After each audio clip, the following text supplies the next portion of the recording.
I came home to my own apartment and found a con man eating my steak while my girlfriend bagged up my life. I walked into my own apartment, my name on the lease, my money paying the rent every single month for 2 straight years without missing a single payment. And there was Bryce, sitting at the head of my dining table like he owned the place, cutting into the ribeye steak I had bought yesterday from the butcher shop 3 blocks over. My steak, the one I had been looking forward to grilling all week after pulling 3 consecutive 14-hour shifts at work trying to close a case for a major client. Meanwhile, Megan was in the corner of the living room stuffing my clothes into garbage bags like she was cleaning out a dead man's closet, not packing them neatly into boxes like a normal person would do, not folding them and putting them in luggage. No, black hefty bags, the kind you use for lawn waste and household trash. That's what she thought my belongings were worth. I stood there for a moment just taking in the scene. The love of my life, the woman I had spent 3 years building a future with, was throwing my possessions away. And some random guy I had never seen before was sitting in my chair, at my table, eating my food, like this was the most normal thing in the world. I didn't yell. I didn't scream. Didn't throw anything or put my fist through the drywall, like most guys probably would have. I just stood there in the doorway, dropped my keys on the counter with a heavy metallic clank that echoed through the apartment and made them both freeze mid-motion. Bryce's fork stopped halfway to his mouth. Megan's hands went still inside one of the hefty bags. The silence lasted maybe 3 seconds before Megan decided to break it with what might be the most delusional sentence I've ever heard come out of another human's mouth. "You're stifling my frequency, Cole," she said, without even looking me in the eye. She shoved my favorite hoodie, the one from my college track days that I'd kept for almost a decade, into the garbage bag like it was contaminated. Bryce explained it to me. "You're an energy anchor. You're keeping me in a scarcity mindset, and I can't ascend if I'm tethered to someone who operates on such a low vibration." I stood there processing those words. Energy anchor, scarcity mindset, ascend, low vibration. This was coming from a woman who, 6 months ago, would have laughed anyone using those terms out of the room. This was coming from the same woman who once called motivational speakers professional con artists at a dinner party and got a standing ovation from 3 of our friends. I looked at Bryce. This guy was 36 years old, wearing designer sunglasses indoors like we were in a Miami nightclub, instead of my living room in the middle of Ohio on a random Tuesday afternoon. His teeth were too white, not naturally white either. Fake veneers that looked like someone had installed a row of bathroom tiles in his mouth. The kind of teeth that scream I spent money I don't have trying to look successful. He was wearing a t-shirt that said Quantum Abundance across the chest in gold lettering. Probably cost $300 and looked like something you'd find at a thrift store in Venice Beach. His hair was slicked back with so much product it looked wet, and he had one of those groomed stubble beards that takes more maintenance than most people put into their entire appearance. Everything about this guy screamed fraud. Everything about him looked like a costume designed to convince desperate people that he had answers they needed. He smiled at me while chewing my ribeye. Didn't even have the decency to stop eating while he delivered his little speech. "It's nothing personal, brother," Bryce said, pointing his fork at me like he was about to drop some profound wisdom. "Some people are destined for the stratosphere, and some are just gravity. Megan is ready to launch." He paused for effect. "You're just holding on to the launch pad." The launch pad. I let that phrase roll around in my brain for a moment. This guy was sitting in my apartment, eating my food, wearing my bathrobe, and telling me that I was the launch pad that my girlfriend needed to escape from. "You mean this apartment?" I said, keeping my voice terrifyingly calm. "The one I pay for. The one where you're currently eating my dinner that I bought with my money. Material possessions are an illusion," Bryce smirked, sawing off another piece of my steak. "But sure, if you want to get technical, Megan needs this space for her creative flow. The mastermind group needs a headquarters." He looked me up and down. "You don't fit the aesthetic." It took my brain about 5 seconds to fully process the sheer insanity of what was happening here. My girlfriend of 3 years. The woman I had spent the last 24 months building a life with. The woman I was literally planning to propose to next month with a ring I'd already put a deposit on. She was evicting me from my own apartment because some guy she met 3 weeks ago at a wealth activation seminar told her I was bad for her aura. 3 weeks. That's all it took. 21 days for this snake oil salesman to dismantle everything we had built together. "Megan," I said, stepping past the garbage bags full of my belongings. "Put the clothes down. Bryce, get out of my apartment. Now." "I see," Megan snapped, finally making eye contact with me. Her eyes were wide, almost manic. She looked like she hadn't slept properly in days. Dark circles under her eyes, hair unwashed. That fervent glow that cult members get when they've fully bought into the doctrine. This is exactly what Bryce warned me about. The aggression. The control. You're trying to block my abundance because you're jealous of my growth. I'm jealous of your growth, I repeated, letting out a cold, dry laugh that had zero humor in it. Megan, 3 weeks ago we were looking at houses together. We had appointments with real estate agents. We were talking about school districts and backyards and whether we wanted a two-car garage. Now you're speaking in bumper sticker slogans and kicking me out of my own home because this con artist told you to. Bryce stood up then. He wasn't big, maybe 5'9" on a good day, 160 pounds soaking wet.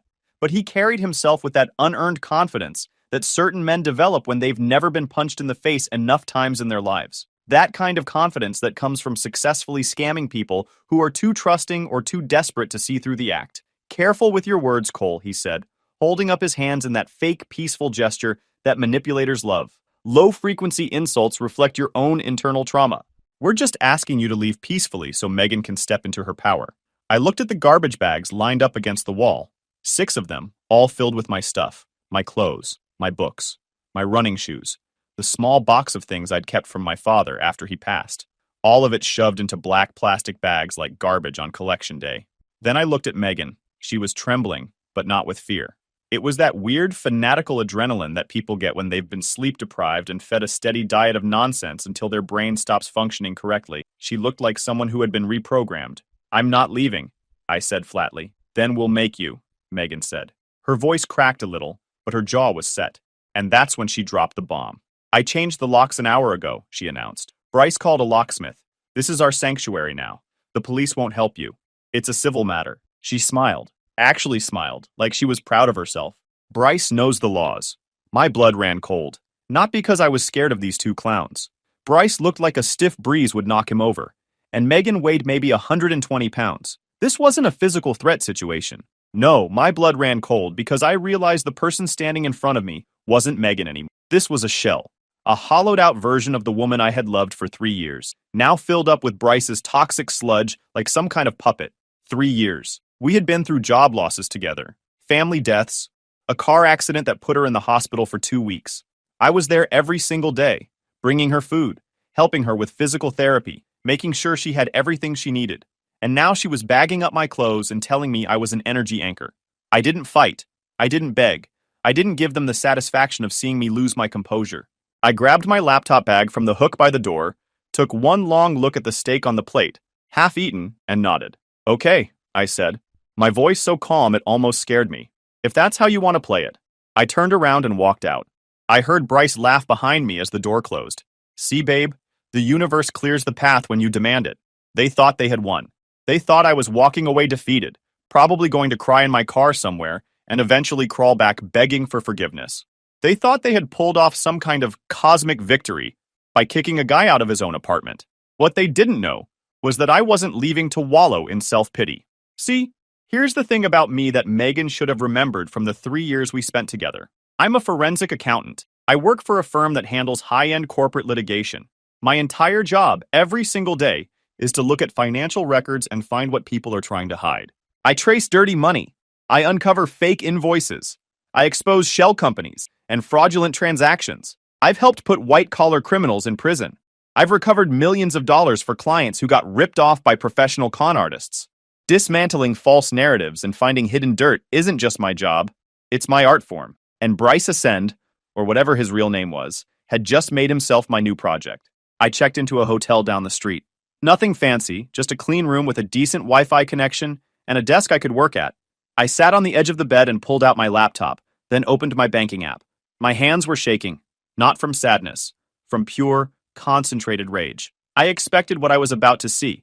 I had a feeling in my gut the moment I walked into that apartment and saw the garbage bags. But actually seeing it confirmed on the screen still felt like getting punched in the stomach. The joint savings account.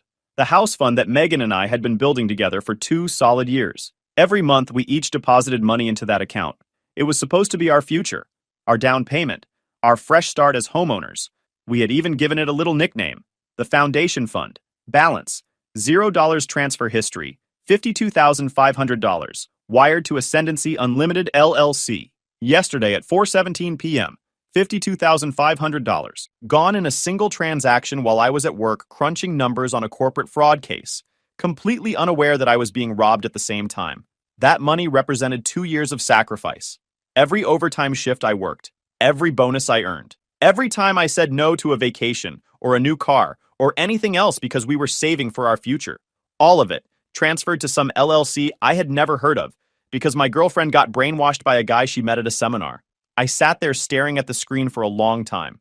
The number 0.00 seemed to glow on the screen like a taunt.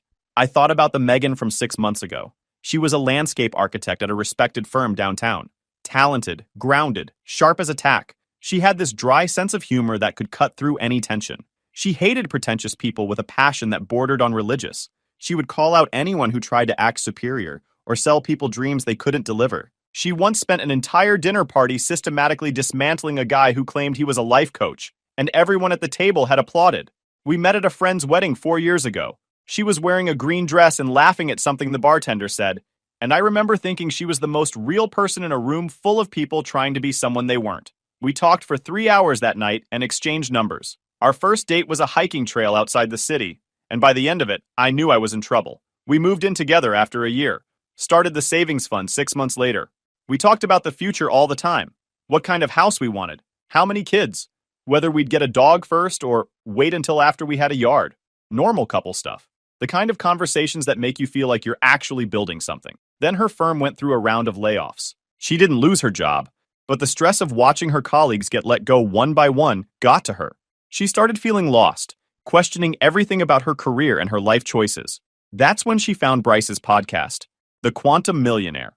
At first, I thought it was harmless, just some motivational stuff to help her through a rough patch. Positive thinking, visualization, whatever. If it made her feel better about the uncertainty at work, I wasn't going to criticize it. But then the headphones never came off. She was listening to that podcast during breakfast, during dinner, before bed. Then came the live seminars, $500 a ticket for a seat in a hotel conference room to listen to Bryce talk about quantum energy and vibrational frequencies for 4 hours. Then came the Inner Circle coaching calls, $2,000 a month for weekly video calls, where Bryce would tell her she was special and destined for greatness. I tried to talk to her about it. I tried using logic and reason, the things that used to work with the old Megan. Meg, I asked one night, why does a billionaire mentor need your $2,000 a month? If he's so wealthy, why is he charging people for advice? She looked at me like I was the one who didn't understand reality. It's an energy exchange, Cole. You have to invest to signal to the universe that you're ready to receive. You wouldn't understand. You're too stuck in scarcity thinking. I didn't realize at the time that what she was actually signaling was, I am an easy mark. Please rob me. I closed the banking app and opened my laptop browser. It was 8 p.m. on a Tuesday night. I had a can of energy drink from the vending machine and a vendetta that could power a small city. Time to find out who Bryce Ascend really was. I cracked my knuckles and got to work. This was what I did for a living. This was what I was good at. Finding the truth that people tried to bury under layers of lies and legal structure. The difference was that usually I was doing this for corporate clients paying $500 an hour. Tonight it was personal. I started with the obvious. Ascendancy Unlimited LLC. Quick search showed it was registered in Delaware 3 months ago. No surprise there. Delaware is where people register shell companies when they want to hide who actually owns them. The registered agent was a generic legal services company that handles thousands of registrations. Dead end in terms of finding the actual ownership. So I went for Bryce directly, or rather, Bryce Ascend, the name he used on all his social media and his website. I ran a reverse image search on his profile picture, the main one he used everywhere, the one where he's leaning against a red Ferrari with a cigar in his hand, looking like he just closed a deal that made him millions. That picture was on his website, his Instagram, his podcast thumbnails. It was the image that sold the dream. The Ferrari was a rental. Found that within 5 minutes. The photo was tagged by a rental agency in Miami from 3 years ago. Some promotional thing they did for social media influencers. Bryce had apparently gotten a 2-hour photo shoot with the car in exchange for tagging their business. Classic fake it till you make it stuff. But the face match brought up something much more interesting than a rented sports car. A mugshot from 2018. Maricopa County, Arizona. Name, Bryce Jonathan Mercer. Charges, wire fraud, running a Ponzi scheme involving something called organic crypto farming, selling fake timeshares in a resort that didn't exist. Gotcha, I whispered to the empty hotel room. But here's the thing about dealing with someone who's been brainwashed. If I ran straight to Megan right now with this mugshot, she wouldn't believe it. She'd say the system was trying to silence him. She'd say it was part of his hero's journey, proof that he was a threat to the establishment. Bryce had probably already prepared her for this exact scenario, told her that people would try to show her evidence against him and that she should reject it as attacks from low vibrational people. I needed to do more than just find dirt. I needed to dismantle Bryce Mercer so completely that nothing could grow back. I needed to scorch the earth. I spent the next 3 days working remotely from that hotel room, told my boss I had a family emergency and needed to work from home. He didn't ask questions. I was one of his best investigators, and he trusted me to get my work done. I didn't call Megan, didn't answer her texts either. They had shifted tone pretty quickly. Day 1 was full of messages about how toxic I was, how I was trying to keep her small. Day 2 switched to, I hope you're healing too. We need to discuss when you're picking up the rest of your boxes. By day 3, she was asking if we could talk like mature adults about separating our finances. Oh, we were going to separate our finances, all right. Just not the way she was expecting. I tracked down the other mentors listed on Bryce's website, his inner circle of enlightened teachers who were supposedly helping people achieve quantum abundance. 2 of them were stock photos, literally just pictures bought from a stock photo website with fake names attached. I found the original images on 3 different corporate websites being used for their About Us pages. One of the mentors was actually real, a guy named Sven, who was listed as the Director of Spiritual Integration. Turns out he was a struggling actor in Los Angeles who had been hired to do video testimonials. I found his profile on a casting website where he advertised himself as available for corporate videos and infomercials. Guy was charging $200 per video, and Bryce had probably paid him to film a dozen testimonials about how the program changed his life. Then I found the real gold, a forum thread from 2 years ago about a guy running a scheme called Dropshipping University. The guy was named Bryce M. Same Playbook. Promised people they could make thousands working from home with minimal effort, charge them for courses and one-on-one coaching, disappear when the complaints started piling up and the authorities got interested. The victims in that thread were heartbreaking to read about. Single moms who had spent their entire savings trying to build a better life for their kids. Veterans who had been told they could finally achieve the financial freedom they deserved after serving their country. Elderly people on fixed incomes who got convinced this was their last chance at prosperity before they ran out of time. Bryce had drained them all dry and then vanished into thin air, popping up 6 months later with a new name, a new scheme, and a whole new batch of vulnerable targets. I spent hours reading through those forum posts. The stories were all the same. People who were going through hard times, job losses, divorces, health problems, financial stress, and then Bryce would appear like some kind of predator who could smell weakness. He'd reach out through social media or LinkedIn, compliment them, make them feel special, tell them he saw potential in them that others had missed, and then he'd slowly reel them in until they were handing over their life savings for the promise of transformation. Now I had the pattern. This wasn't some guy who made a few mistakes in his past and was trying to turn his life around. This was a serial predator who had refined his techniques over years of practice. He knew exactly how to identify vulnerable people, how to build their trust, and how to extract as much money as possible before moving on to the next victim. And Megan had walked right into his trap during the lowest point in her professional life. The next step was my own lease agreement. I pulled up the documents I had saved in my cloud storage. There it was in black and white. The lease for my apartment was in my name alone. I had signed it 2 years ago before Megan moved in with me. She was never added to the lease because we figured we'd be buying a house soon anyway. Why bother with the paperwork? That decision was about to become very important. I looked up the state laws on unlawful lockouts. In my state, if someone changes the locks on a tenant without going through proper eviction procedures, that's illegal. Doesn't matter who lives there. Doesn't matter what civil dispute you think you have.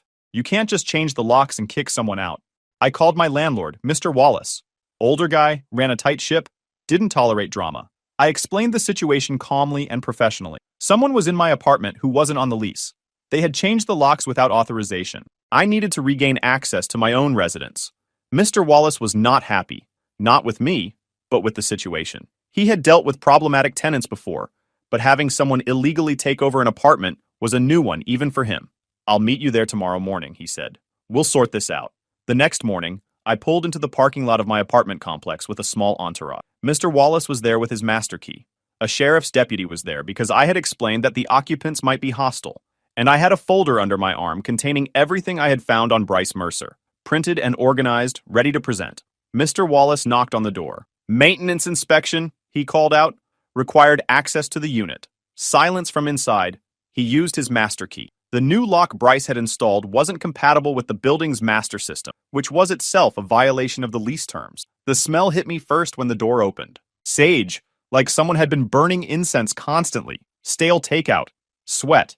The place smelled like a commune that had stopped caring about hygiene. My apartment, my meticulously clean, minimalist apartment that I had spent 2 years turning into a comfortable home. It was destroyed. There were whiteboards everywhere, giant ones propped against the walls, covered in diagrams and flowcharts with words like vortex and quantum revenue and abundance pipeline written in red marker. Some of them had actual permanent marker drawings on the walls themselves, not on paper taped to the walls, on the actual paint. Drawings and words and arrows connecting concepts that made absolutely no sense. Empty pizza boxes covered the kitchen counter, stacked 3 high in some places. Energy drink cans and takeout containers scattered around the living room. Clothes everywhere on the floor, draped over furniture, hanging off doorknobs. My couch had a mysterious stain on it that I decided I didn't want to know the origin of. The hardwood floors I had kept polished looked like they hadn't been swept in days. It looked like a tornado had gone through a frat house and deposited the debris in my living room. It smelled like a combination of incense, body odor, and despair. Megan was standing in the middle of this chaos, wearing the same pajamas she'd had on 3 days ago when she kicked me out. She looked exhausted. Dark circles under her eyes had gotten worse. Her hair was greasy and unwashed, hanging limp around her face. She had lost weight she couldn't afford to lose. Her cheekbones stood out more sharply than they should have. She looked sick, not just tired, sick. Like someone who had been running on adrenaline and belief for so long that her body was starting to shut down. Bryce was behind her, and I kid you not, he was wearing my silk bathrobe, the one my mother had given me for Christmas 2 years ago.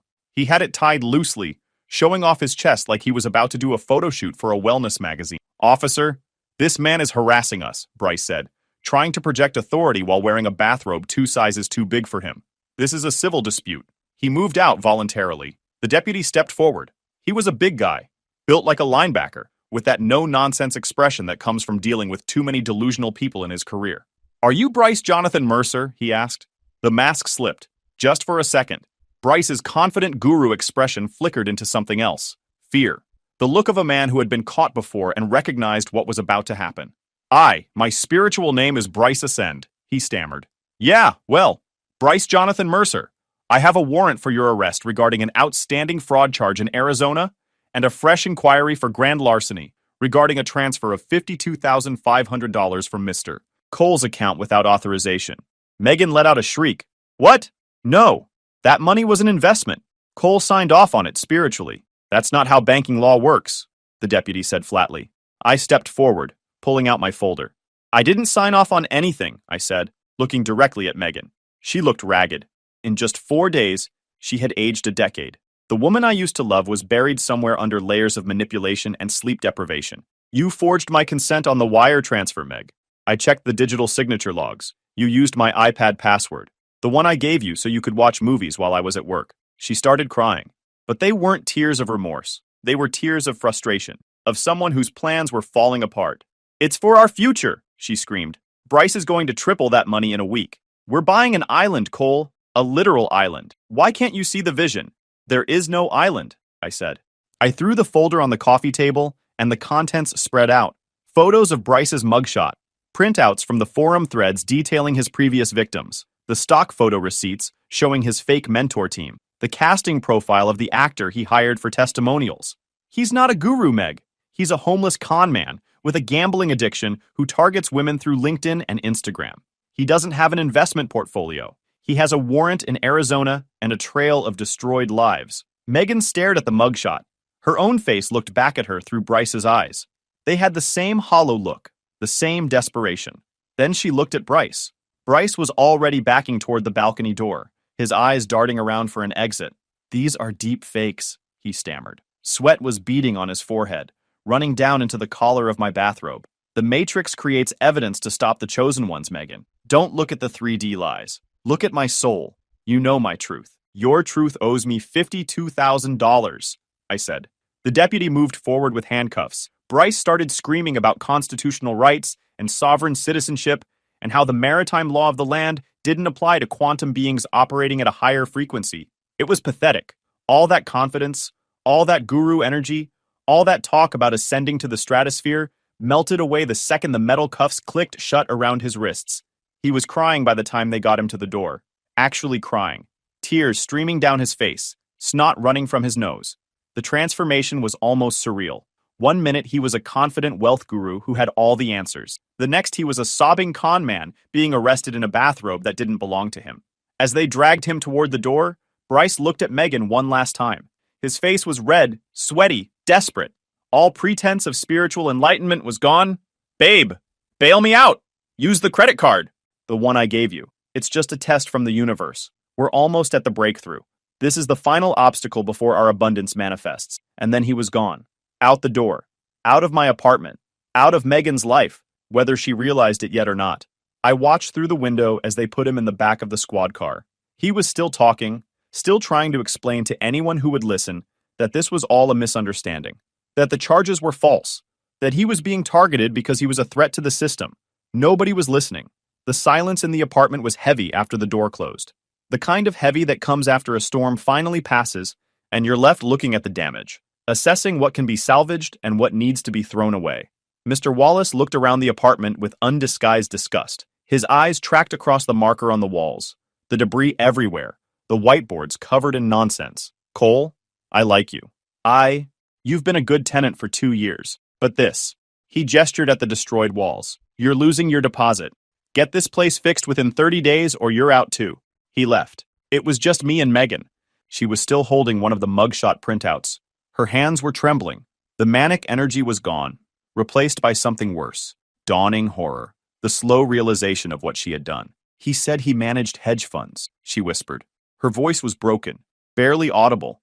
"He told me he had clients all over the world. He said he saw something special in me, that I was different from the others. He managed a shift manager position at a Taco Bell in 2016, I said coldly. I checked his employment history too. Before that, he worked at a car wash. Before that, he was in county jail for writing bad checks. She looked up at me. Her eyes were filled with tears, but they were different tears now. Not frustration? Shame? Cole, She took a shaky breath. He made it sound so real. Every day he would tell me I was powerful, that I was destined for something bigger, that you were holding me back from my potential. She took a step toward me. I'm so sorry. Oh my God, I'm so sorry. I didn't mean for any of this. I just wanted us to be free. I wanted us to have everything. We can fix this, right?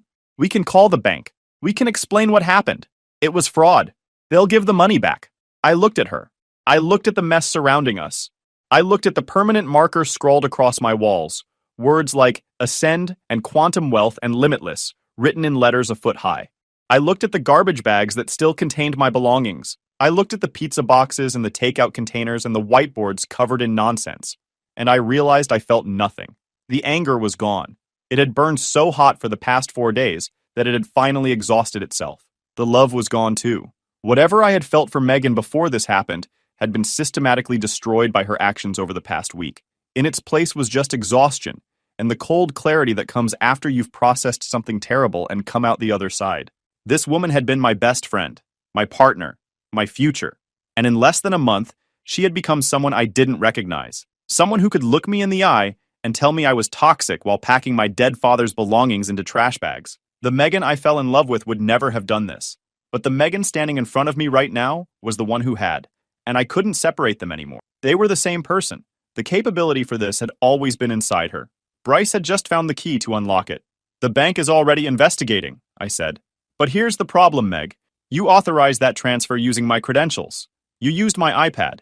You knew my password. Technically speaking, that's wire fraud on your part. I told the police I wouldn't press charges against you if the money is returned. But Bryce already spent a chunk of it. Marketing materials for his next scheme. VIP tables at clubs. Rental cars. About 20,000 is just gone.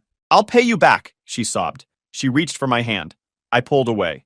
I'll work double shifts. I'll sell everything I own. Cole, please, I love you. I was just lost. I was scared about work, and he found me when I was vulnerable. It wasn't really me. I was brainwashed. You kicked me out, I said quietly. You packed my dead father's belongings into a garbage bag. You let another man wear my clothes, eat my food, sleep in my bed. You called me toxic for wanting to keep the money we saved together. The money that was supposed to buy us a house, start our family. You threw all of that away for a guy you knew for 3 weeks because he told you that you were special. I was brainwashed, she pleaded again. It wasn't me. Maybe, I said, but the person who did all those things, she's still in there somewhere, and I can't sleep next to her anymore. I walked over to the door and held it open. You need to leave, Megan. She froze. Her face went pale. What? Go where? I gave up my apartment when I moved in here. I don't have anywhere to go. Go to your parents, go to a friend, go to a hotel, go manifest a penthouse. I don't care. But you're not staying here anymore. Cole, please. It's been 4 days. You can't throw away 3 years over a mistake. A mistake is forgetting to buy milk, I said, and my voice had gone hard. A mistake is leaving the oven on. Stealing my life savings and replacing me with a convicted felon in 48 hours isn't a mistake. It's a choice. And choices have consequences. She cried for an hour. She begged. She bargained. She apologized. She got angry. She threw the "you're toxic" line at me one more time. When she realized begging wasn't going to work, she cycled through every emotional manipulation tactic she had probably learned from Bryce's playbook. None of it worked. Eventually, she packed a bag. The same kind of bag she had tried to force me to take 4 days earlier. She walked out of the apartment without looking back, and I closed the door behind her. That was 6 months ago. The legal fallout hit fast and hard. Bryce got transferred to Arizona within 2 weeks because he had violated his parole by leaving the state and running financial schemes while on supervised release. The Arizona DA added my case to an existing investigation, and suddenly my $52,000 became part of a much bigger picture. My report was what cracked the whole thing open. Once the authorities realized Bryce was active again, they started digging into Ascendancy Unlimited with subpoenas and forensic audits. They found over 200 victims across 6 states. People who had paid for coaching, for courses, for investment opportunities that existed only in Bryce's imagination. Total damages came out to $1.8 million. I got called to testify at his sentencing hearing 3 months later. Flew out to Phoenix on my own dime just to look him in the eye one more time. He was wearing an orange jumpsuit instead of a Quantum Abundance t-shirt. No sunglasses, no fake smile, just a scared con man who finally ran out of people to manipulate. The judge gave him 7 years. I watched them lead him out of the courtroom in shackles. He didn't look at me once. I got about $30,000 of my money back through the restitution process. The rest was gone. Bryce had burned through it on marketing material, VIP tables at clubs where he recruited victims, and rental cars to keep up appearances. The lifestyle of a fake millionaire gets expensive when you're funding it with stolen money. Megan got hit with her own legal problems. The wire fraud charge stuck because she had used my credentials without authorization. She pleaded down to a misdemeanor and got 2 years probation, plus a court-ordered payment plan. $500 a month to me until the remaining balance is paid off. That's going to take her about 4 years at this rate. The first check arrived 6 weeks after the sentencing.